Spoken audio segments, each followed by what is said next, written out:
If I asked you to visualise a hacker right now, you might picture a lone, hooded teenage whiz hell-bent on corporate downfall. But hacking can actually be good. In the right hands, it is used to reveal weaknesses in computer systems which, in theory, makes us all safer from things like having our bank accounts compromised. It's a bit like cars and crash test dummies. Aren't we glad that clever scientists test our cars and make us safer? Sometimes governments can be like that scientist, protecting your safety. But other times, our safety isn't their concern at all. In fact, their goal can be to identify weak points in order to take advantage of you. Yes, the government can hack you.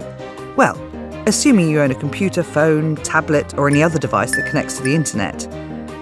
That's a yes, isn't it?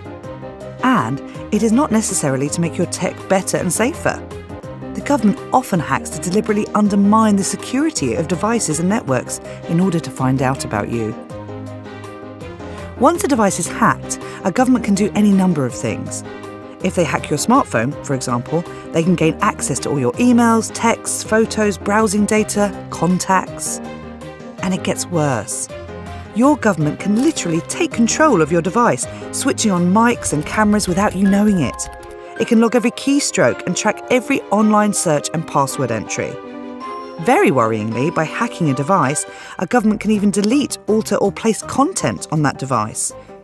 It's not just creepy, it's downright dangerous to give any government that kind of unrestricted power over our devices and, by extension, us. You may think if you've done nothing wrong, you won't get hacked. If only. For one thing, not every government hacking technique targets known and specific devices and people. A watering hole attack, for example, could infect your computer if you happen to visit a website where the government has deliberately placed nasty malware. Government hacking also undermines confidence in the security of the internet. For example, governments use phishing, with a PH, not an F that is, to trick people into opening an email containing a link or attachment infected with malware by pretending to be a friend or by spoofing commonly used services like news sites or social media networks.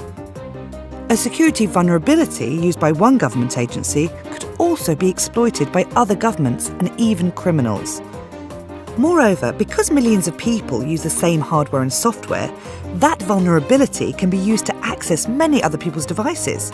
It's kind of like the police sneaking into your home by using a flaw they've discovered in the standard locks on our front doors. Then, so that they can carry on sneaking into other people's homes, the government refuses to tell the lock manufacturer about the flaw.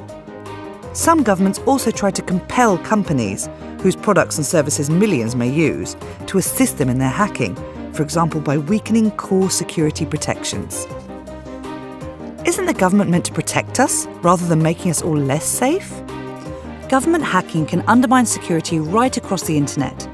Are you sure you can trust that email, that link, that website, that software update? Today, government hacking might target our laptops and phones.